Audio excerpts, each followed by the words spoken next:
Nggih, Om Swastiastu, Prof. Swastiastu. Nggih, Dumugi Rahayu. Rahayu. Nggih. Niki titiang terkait dengan keberadaan kayangan niki, enten kalau kita lihat memang dari kentennya niki luar biasa. Nah, saya pikir tantangannya mungkin sebelumnya banyak tantangan lah di dalam pembangunan niki. Mungkin bisa diceritakan Kidi tantangan, kemudian juga peluang dan lain sebagainya nih, Prof. Ya, kalau tantangan di awal memang terutama bagaimana kita meyakinkan kepada umat yang bukan Hindu, ya, meyakinkan bahwa kita membangun pura ini adalah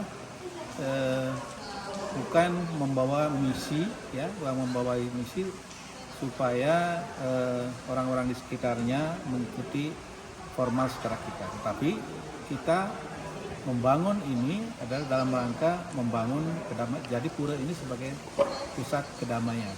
Makanya kita mempunyai visi bahwa pura ini menjadi satu tempat spiritual, pusat pendidikan, pusat budaya dan sosial masyarakat.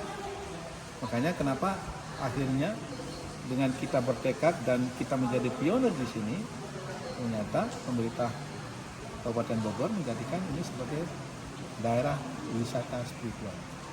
Oke. Ya, itu nama itu kita sudah punya tempat yang. Nah, niki kalau kita lihat Hindunya nih pada umumnya kan terkait dengan budaya nih. Kalau kita umpamakan atau komparasi di Bali itu kan lebih banyak kentalnya ke budaya. Nah, sedangkan di Bogor niki tios mungkin budayanya. Nah, pun api niki mengkolaborasikan ataupun mengatur artinya biar nilai-nilai Hindunya nih ke lebih dominan nih ke, Prof. Ya, sesungguhnya karena mungkin keunikan dari masyarakat yang di Jabodetabek ini, yang dari Provinsi Jawa Barat lah katakanlah ya, Jakarta, Banten gitu ya, sama Jawa Barat ini kan memang mungkin sudah banyak makan garam istilahnya dari bagaimana waktu keluar Bali, dia sesungguhnya sesuatu yang memang tidak siap sebagai orang Hindu yang hafal tentang filsafatnya. Tentang filsafatnya.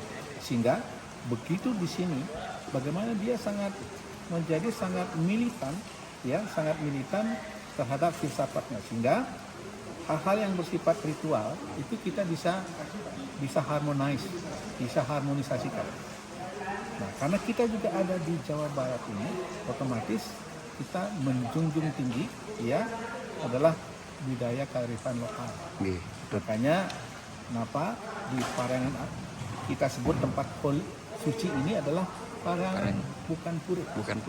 Ya, jika kemudian kita mengadopsi budaya utamanya di sini adalah budaya Sunda Wiwitan. Makanya kalau puja wali pasti ada, ya, sesajen Sunda Wiwitan, ada kecapi suling. Pada saat Nur Mangde Ide Betara Rau yang ditambahkan kecapi suling Sunda Wiwitan, barulah dikolaborasikan dengan ritual yang dari Bali. Nah, yang dari Bali juga gitu, kan banyak yang dari Bali, versi Gianyar, versi Tabanan, versi Karangasem. Nah, bagaimana kita mengharmonize sehingga kita selalu berangkat dari hal filsafatnya. Oke, siap. Dari filsafatnya baru, kalau filsafatnya begini, banternya begini, doanya begini.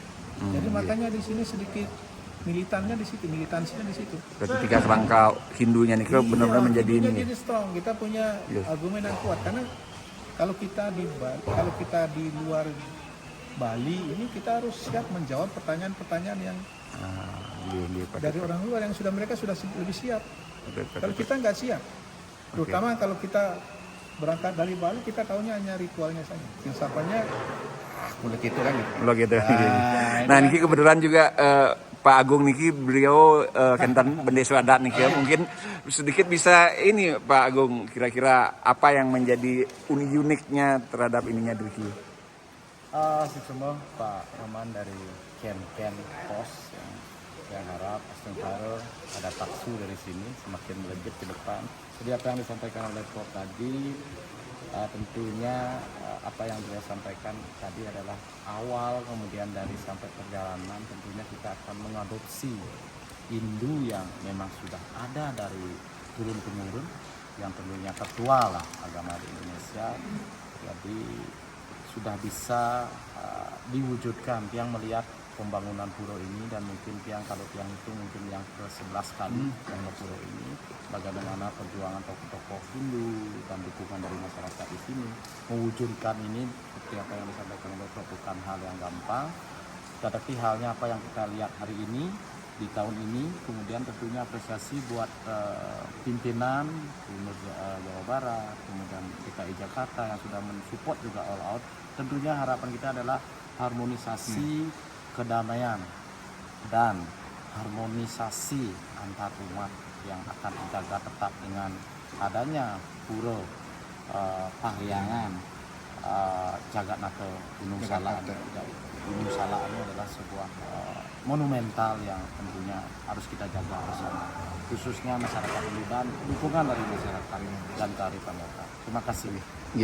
Nggih, sukses semua Prof. Ini harus Nggih, ayo.